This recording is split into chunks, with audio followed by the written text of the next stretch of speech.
I had a live earlier, but unfortunately there was no audio at all.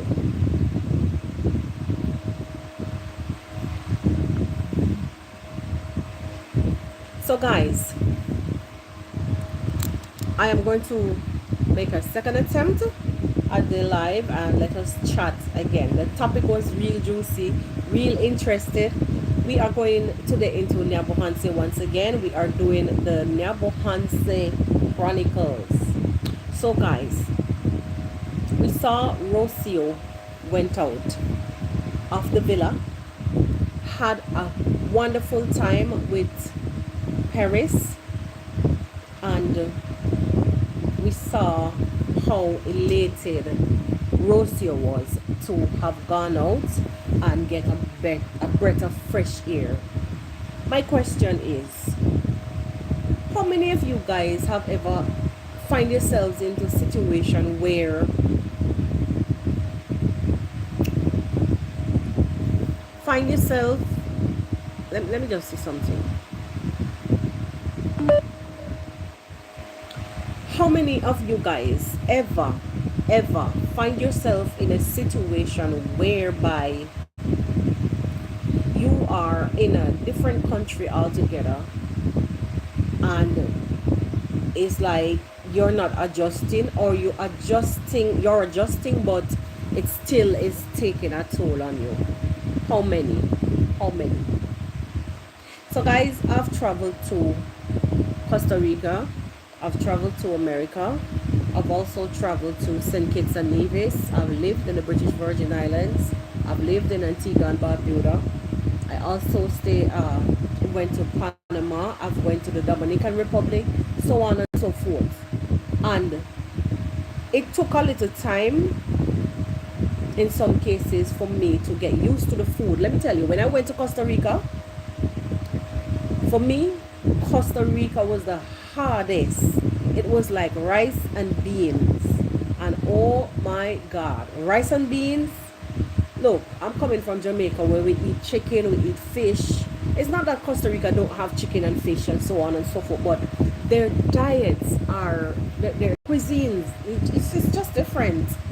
It's yummy, but it's something with my tummy and beans that just doesn't go well. And I had a hard time adjusting in Costa Rica with the beans and rice. I had gas.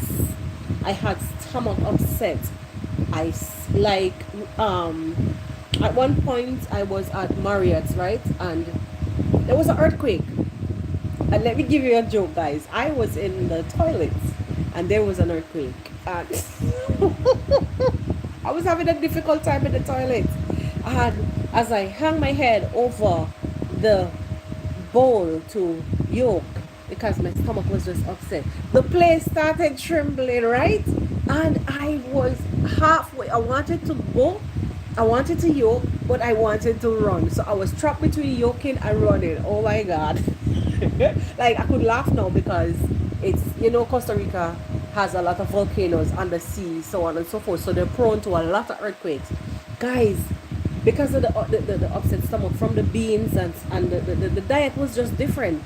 So it was, sometimes I look at it and I had to just, laugh over the whole situation, that I wanted to vomit, but I wanted to run because I was down on the first floor. I meticulously chose the first floor because I have one bad knee, and I know that Costa Rica have a lot of earthquakes from time to time, and I wanted to be able to run out of the hotel in case of an emergency.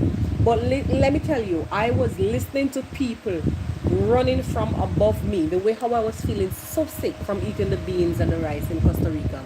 I could literally hear people running from above me, over my head, over the top floor. And I was downstairs struggling to whether vomit or to run. Look, but I'm just saying all of that to say, sometimes when you're in a different country and your body just won't allow you to adjust to, your body won't allow you to adjust to, foods. It's really hard.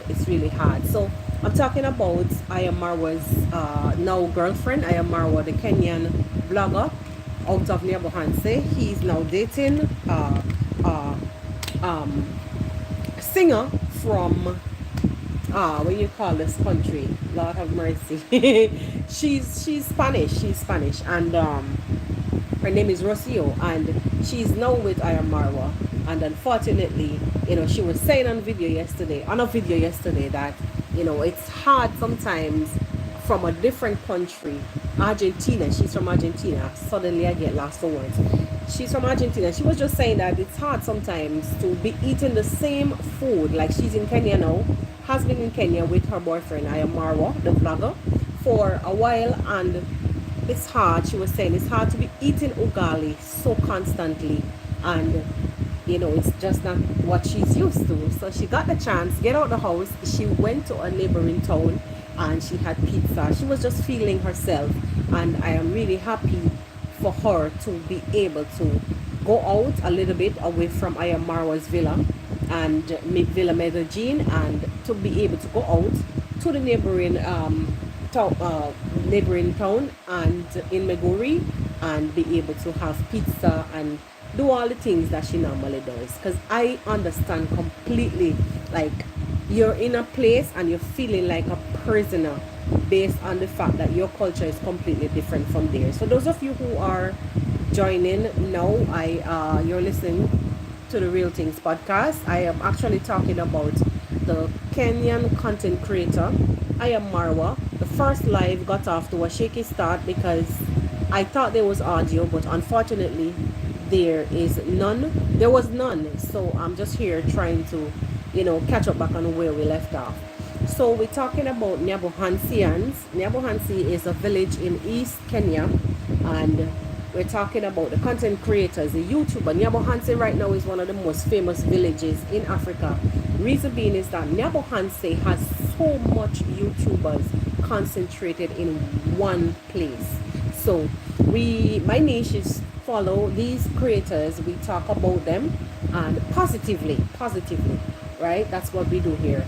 So there's a scenario that is going on with Marwa's brother David Jr. with one of the uncle. We also spoke on that earlier. One of the uncle who got discontented with situations that has been happening in the family. He wants something that was not, he's demanding that something turn over to him, like a piece of land and a house that was never given to him in the first place. So Marwa's brother David Jr. come on air today and spoke in a video and let the world know that the property, he purchased the property for over 500,000 Kenyan shillings, and that property does not belong to the uncle, which is Uncle Ibrahim, that is actually demanding, and not demanding, he's saying that a donor from America or somewhere, one of David Jr.'s donor, gave David Jr. money to make purchase for the property. No such thing. So David Jr. came out, cleared the air, which I'm very happy for that. He cleared the air, and unfortunately or fortunately, his uncle looked now like a boo-boo because he was never the rightful owner. The property belonged to David Jr. There's also another ongoing saga in Nyabohanse right now where YouTubers are being accused of being scammers. Now, one of the names that made it to the headline was Mike Ventures. So it has a recent content creator, which is on probably the negative side.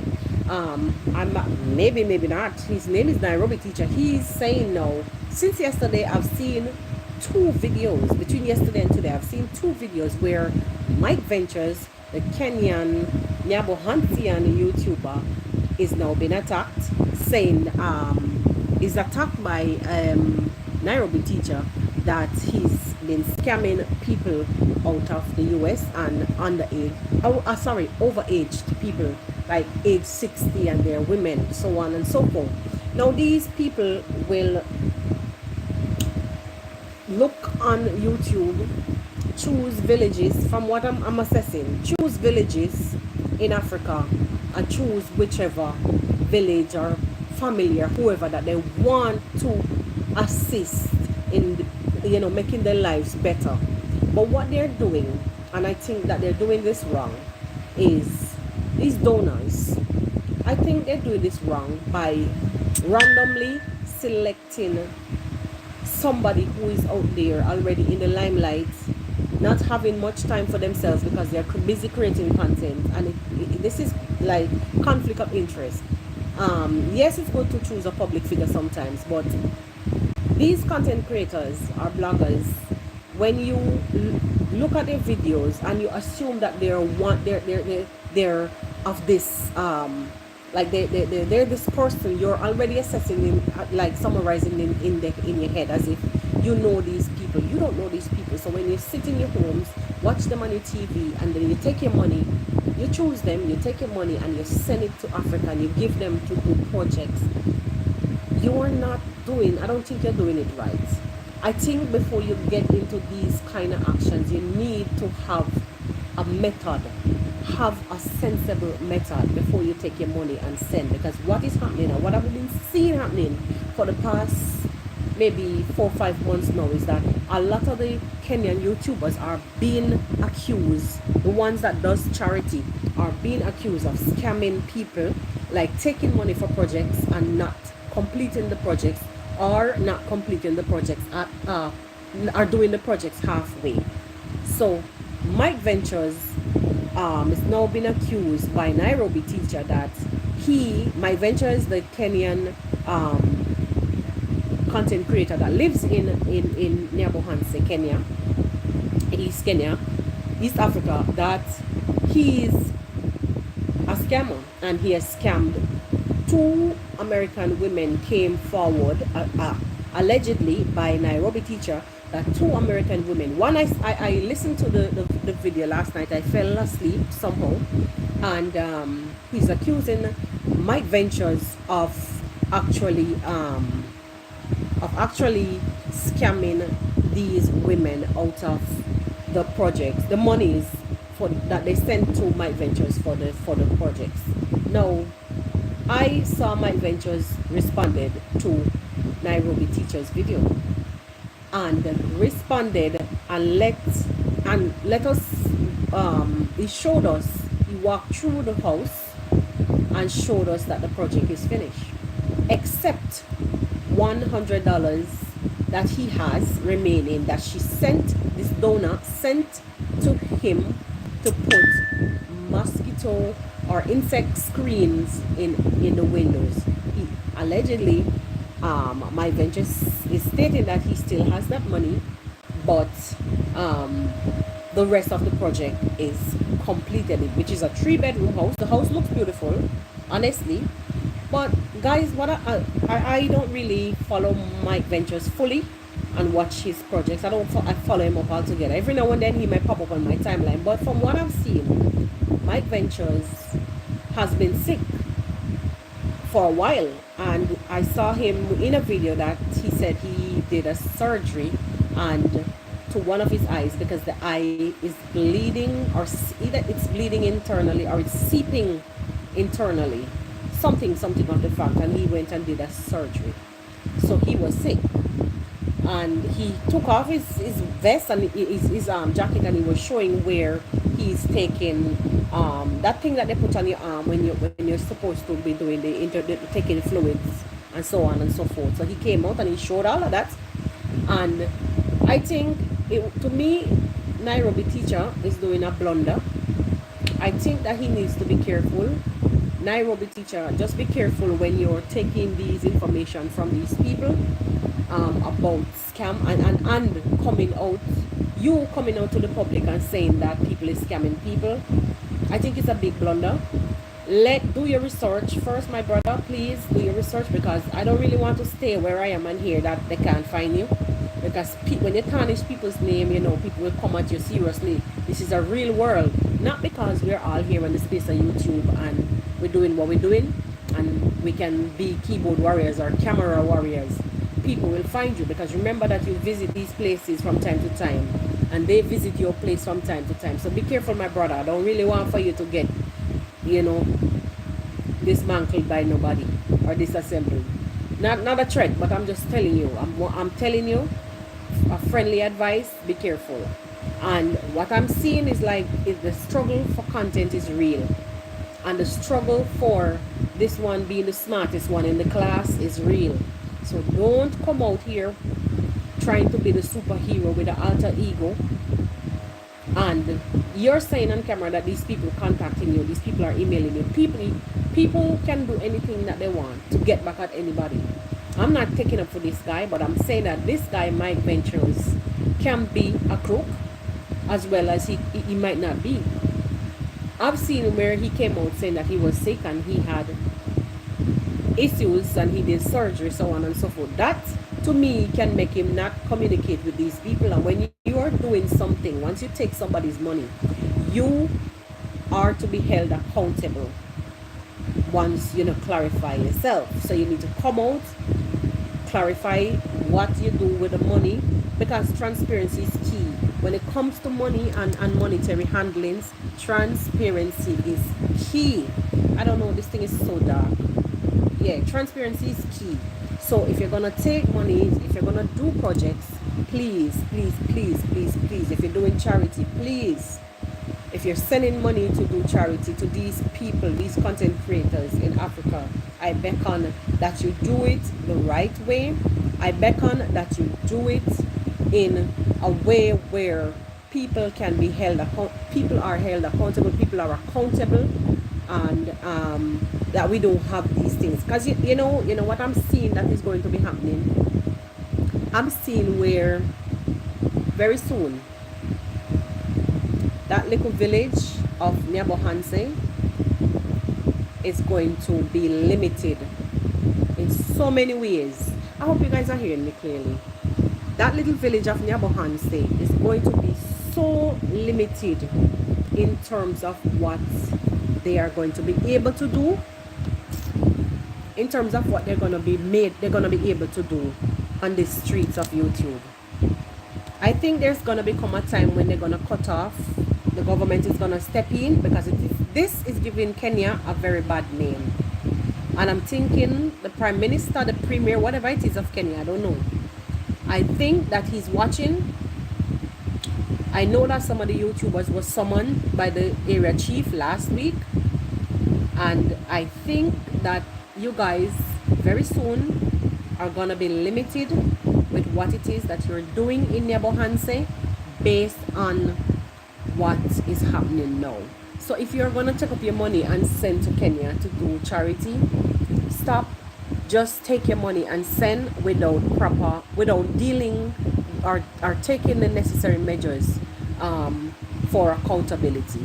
You understand? Because then here you go, you send your money, somebody fall ill, unable to communicate with you, and then you start to say you're going here, there, and everywhere, and emailing people, and having people come out to accuse, having countrymen come out to accuse the other countrymen like of being scammed, tarnishing reputations, tarnishing names, and it is it's serious. And when you start to have these kind of serious allegations, when you start to have these serious kind of allegations, about scamming and so on and so forth, the government is gonna, don't think they're not watching, and don't think they're gonna take measures soon, but I think they're probably investigating. And remember, this is all on the media, and the messages, remember, these messages that they send back and forth when you're corresponding, so on and so forth, everything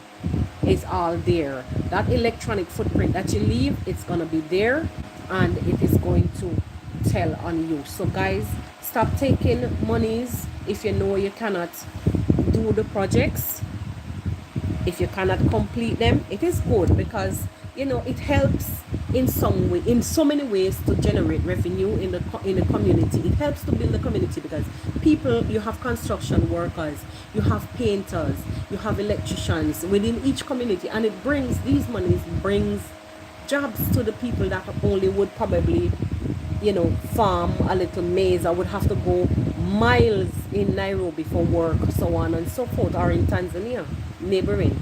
But my take on this is that, in retrospect, whoever these donors are that are sending these monies, just be cautious when you're sending your money into these places, and be careful, because and take the necessary precaution, because you don't know what you're getting into when you're getting into these things. People are thousands of miles apart. When you cannot hear from them electronically, you don't have a sister to tell them, go next door and go and see if so and so is okay. If somebody gets sick and is unable to buy bundles to get through to tell you that, oh, I had the painter come over this morning and he said he's sick and he cannot come to work, and then let alone men in general, for most part, men don't like to communicate. So you're gonna have bunch of problems.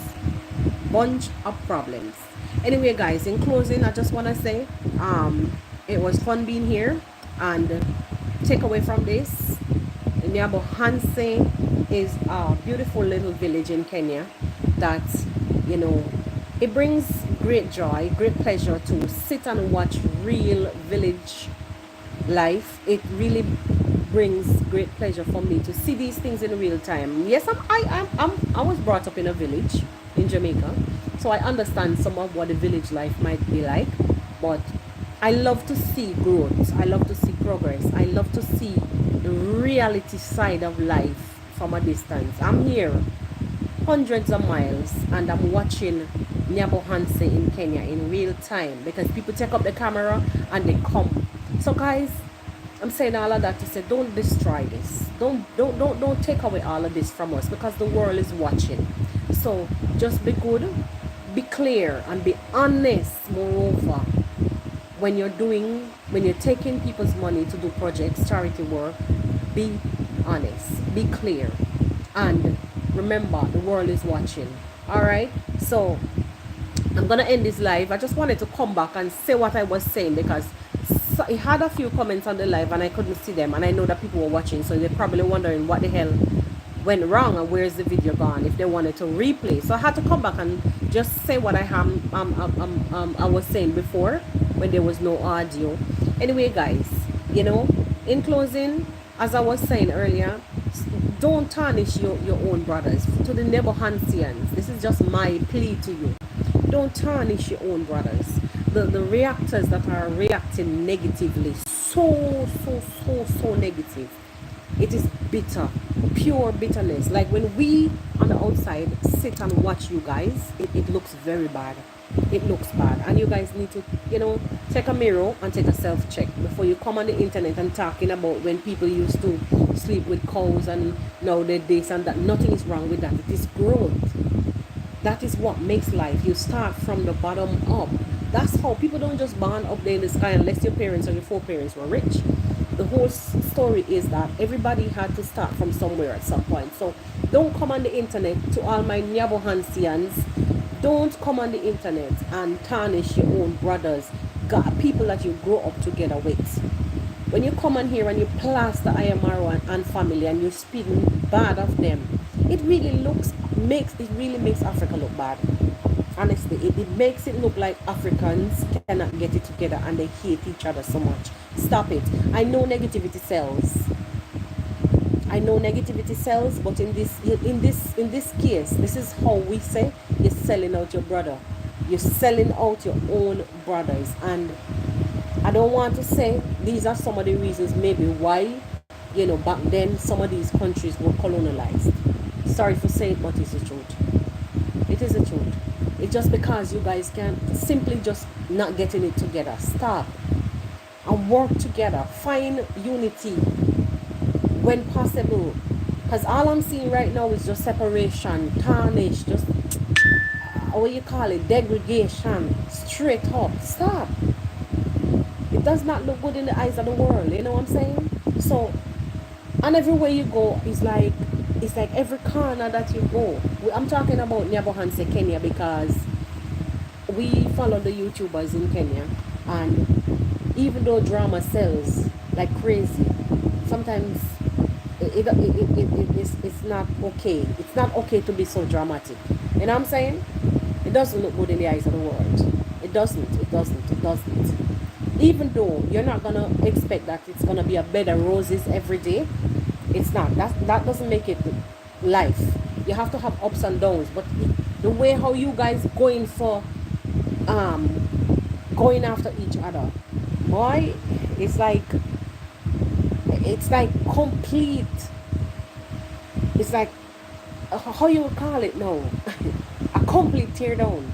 It's like you want to leave no stones unturned, and it does not look good in the eyes of the world. So coming from my heart to yours, as brothers, let us all look out for each other here in the streets of YouTube, and as content creators, let us.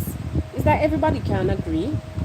We all will not agree from time to time, but even if you disagree sometimes with somebody, you say a piece, but you don't. You say a piece, but not with the intent of gnawing them completely.